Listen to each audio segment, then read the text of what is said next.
ഹൃദയം എന്ന സീരിയൽ റിവ്യൂവിലേക്ക് എല്ലാവർക്കും സ്വാഗതം. ദേവികയുടെ ചേച്ചിയാണ്, അതായത് വലിയമ്മയുടെ മകളാണ് ഡോക്ടർ മാലിനി എന്നറിയുന്ന ശരത്ത് ദേവികയെ കാണാനായി വരുന്ന മാലിനിയെ കാണുന്നു. തങ്കച്ചി പറഞ്ഞ ശരത്ത് അറിഞ്ഞു ഡോക്ടർ നിരഞ്ജനുമായി മാലിനിക്ക് ബന്ധമുണ്ടെന്ന്.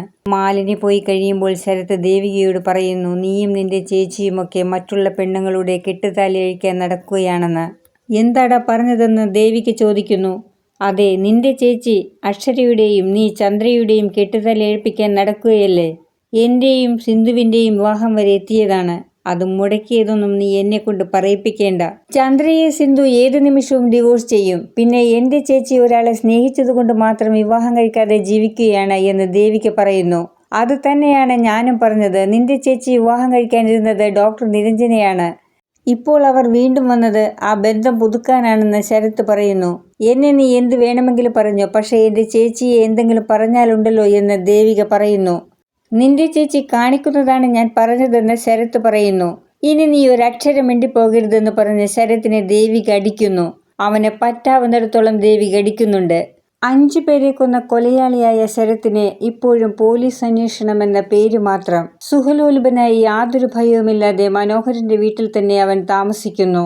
മനോഹരന്റെ ഭാര്യയെ കാണാതായിട്ട് പോലും ശരത്തിനെതിരെ അന്വേഷണമില്ല.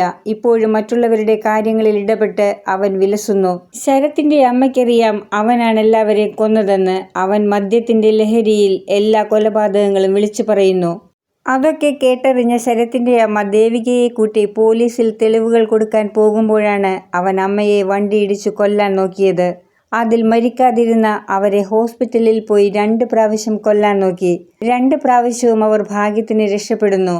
മനോഹരന്റെ അമ്മയുടെ സ്വർണവും അവൻ ചതിയിലൂടെ നേടുന്നു. നിത്യയുടെ പ്രേതത്തെ ഇല്ലാതാക്കാൻ ജ്യോതിഷിയെ കൊണ്ട് പൂജ ചെയ്യിക്കാൻ വേണ്ടിയാണ് മനോഹരന്റെ അമ്മയുടെ സ്വർണം അവൻ വാങ്ങിക്കുന്നത്.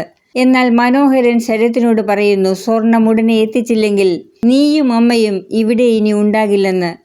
2 പേരെയും ഈ വീട്ടിൽ നിന്ന് പുറത്താക്കുമെന്നും പോലീസിൽ പരാതി കൊടുക്കുമെന്നും മനോഹരൻ പറഞ്ഞതോടെ ശരത്ത് സ്വർണം കൊടുത്ത കള്ള ജ്യോതിഷിയുടെ അടുത്ത് സ്വർണം തിരികെ ചോദിച്ചെങ്കിലും സ്വർണം അയാൾ കൊടുക്കുന്നില്ല. ഒടുവിൽ ശരത്തിന് സ്വന്തം പൈസ കൊടുത്ത് സ്വർണം വാങ്ങി മനോഹരന് കൊടുക്കേണ്ടി വരുന്നു. നിത്യയുടെ പ്രേതത്തെ കണ്ട് പേടിക്കുന്ന ശരത്തിനെ നിത്യയുടെ പ്രേതം കയറുന്ന പ്രിയ ഭയപ്പെടുത്തിക്കൊണ്ടിരിക്കുന്നു. ഗത്യന്തരമില്ലാതെയാണ് അവൻ കള്ള ജ്യോതിഷിയെ കൊണ്ട് പ്രേതത്തെ ആവാഹിക്കാൻ നോക്കിയത്. സ്വർണം കിട്ടാത്തതുകൊണ്ട് പൈസയില്ലാതെ ശരത്ത് ദേവികയുടെ കയ്യിൽ നിന്നും സൈൻ ചെയ്യിച്ച് വീണ്ടും തരാമെന്ന് പറഞ്ഞ് കോൺട്രാക്ടറുടെ കയ്യിൽ നിന്നും പൈസ വാങ്ങുന്നു. സ്വന്തം അമ്മയെ കൊല്ലാൻ നോക്കിയിട്ടും അതിന് സാധിക്കാതെ വന്നപ്പോൾ ദേവികയുടെ വീട്ടിലേക്ക് അവരെ കൊണ്ടുവരാൻ അനുവാദം ചോദിക്കുന്ന ശരത്തിനോട് ദേവിക ഉപാധി വയ്ക്കുന്നു.